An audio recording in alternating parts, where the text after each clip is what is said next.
16 years ago, José Mourinho arrived at Real Madrid as arguably the hottest manager in world football. He had just won the Champions League with Inter, completed a historic treble, and was at the absolute peak of his powers. Now, in 2026, he's returning to Madrid at 63 years old, without a Champions League title since that very night in 2010, and after a career that has taken a very different direction. So is this the same Mourinho coming back to the Bernabéu, or is this a completely different man? Hello everyone, and welcome back to Madrid Era. To understand just how different these two versions of José Mourinho are, we have to go back to where the legend really began. Before he became the manager of Real Madrid, Mourinho announced himself to the football world at Porto. In 2004, he led the Portuguese club to one of the most extraordinary Champions League victories in modern football, beating Monaco in the final and proving that this wasn't simply a promising young coach. This was a manager capable of taking a club outside Europe's traditional elite and leading them all the way to the top. Right away, Mourinho arrived at Chelsea and introduced himself to English football in typically Mourinho fashion. At his first press conference, he famously called himself the Special One. It was an outrageous statement for a manager who had just arrived in England, but he backed it up almost immediately. Chelsea won the Premier League in his first season, ending a 50-year wait for the club, and then defended the title the following year. His career continued to rise after that. At Inter Milan, he reached another level entirely. In 2010, Mourinho completed the treble, winning Serie A, the Coppa Italia, and the Champions League. Inter's victory over Bayern Munich in the final was particularly symbolic because it happened at the Santiago Bernabéu, the stadium where Mourinho would soon become the new manager of Real Madrid. That was the Mourinho who arrived in Madrid. He was only 47, had won the Champions League with two different clubs, had just completed a treble, and had built a reputation as one of the most tactically intelligent and psychologically dominant managers in the world. The Special One wasn't just a nickname anymore. At that point, it looked like a fact. And Real Madrid needed exactly that kind of personality. The club had gone trophyless the season before, while Pep Guardiola's Barcelona were dominating Spanish football. Madrid didn't just need a manager who could win games, they needed someone capable of changing the mentality of the entire club and taking the fight to Barcelona. Mourinho arrived with a clear mission: stop Barcelona, restore Real Madrid to the top of Spanish football, and finally win La Decima. His dressing room was packed with established superstars. Cristiano Ronaldo was already one of the biggest names in the sport. Iker Casillas was the captain and one of the best goalkeepers in the world, and Sergio Ramos, Xabi Alonso, and Kaká added even more experience and personality. But Mourinho also had a new generation to work with.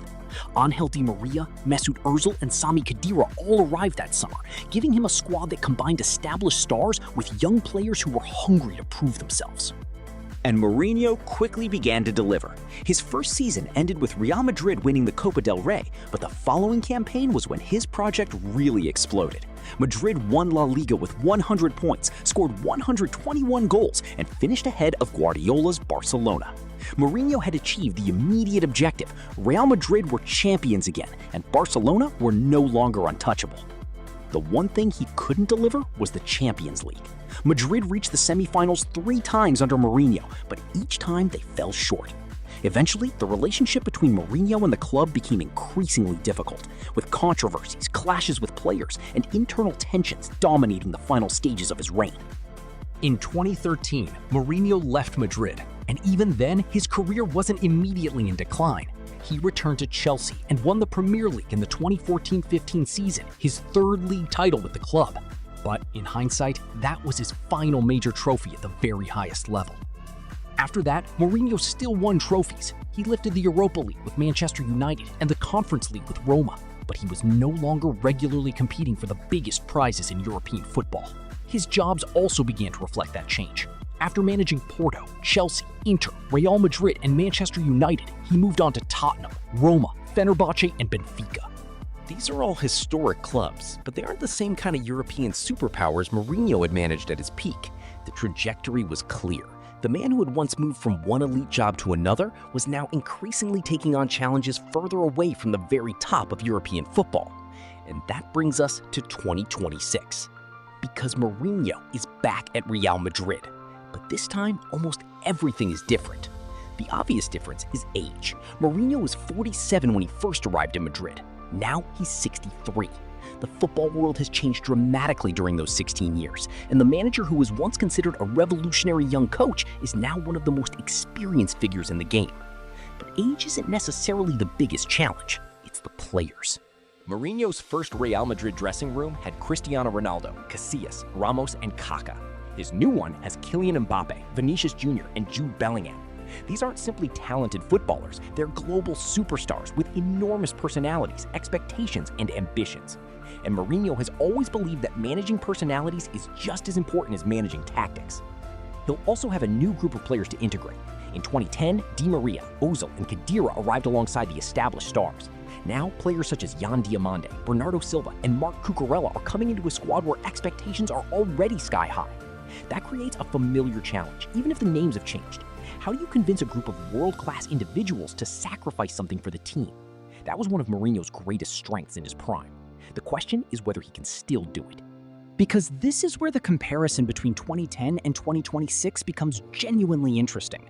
Mourinho doesn't need to become the manager he was 16 years ago. Football has changed too much for that. Instead, he needs to take the qualities that made him successful, his organization, his mentality, his ability to create a siege mentality, and his talent for managing big personalities, and adapt them to a completely different generation. And perhaps his biggest advantage is something he simply couldn't have had in 2010. Experience. Mourinho has now managed almost every kind of dressing room imaginable. He's dealt with superstars, young players, difficult personalities, enormous expectations, and intense media pressure for more than 20 years. He knows what Real Madrid demands because he's already lived through it. But experience can work both ways. The Mourinho of 2010 had an aura that was almost impossible to challenge. He had just conquered Europe with Inter and seemed to have an answer for everything. In 2026, every decision he makes will be compared with the manager he used to be. That's the burden of having such a remarkable past. If Real Madrid lose a big game, people won't just criticize the result. They'll ask whether Mourinho's methods are outdated. If a player clashes with him, it won't simply be another dressing room problem. It'll become another chapter in the argument that Mourinho can no longer manage the modern superstar. But perhaps that's exactly why this appointment is so intriguing. Mourinho has spent the later stages of his career being told that his best days are behind him. Now, he's back at the biggest club he's ever managed, with the opportunity to answer those doubts on the biggest stage possible. And the similarities with 2010 give him a reason to believe he can succeed. Real Madrid are hungry for trophies. The squad is full of stars. There are new players who need integrating. The fans expect immediate success. And the manager is once again someone who has never been afraid of enormous pressure. The difference is that 16 years ago, Mourinho was arriving at the top of his career. This time, he's trying to prove he can get back there. And if he manages it, this could become one of the most remarkable chapters of his career. Imagine Mourinho, at 63, returning to Real Madrid and taking a new generation of superstars back to the top of European football. It wouldn't simply be another trophy. It would completely change the way we look at the final years of his career. But if he fails, the opposite could happen. His return could become the final evidence for those who believe the game has moved beyond him. So, Madridistas, that's the question I want to leave you with. Do you believe José Mourinho can do a good job at Real Madrid this time too? Can he manage Mbappe, Vinicius, and Bellingham, integrate the new signings, and bring back the mentality that made his first Madrid team so successful? Or do you think the Mourinho who conquered Europe with Porto, Chelsea, and Inter is simply gone? Let me know your opinion in the comments. Thank you so much for watching, and if you enjoyed the video, make sure to leave a like and subscribe to Madrid Era for more stories, debates, and fascinating moments from Real Madrid. I'll see you in the next one.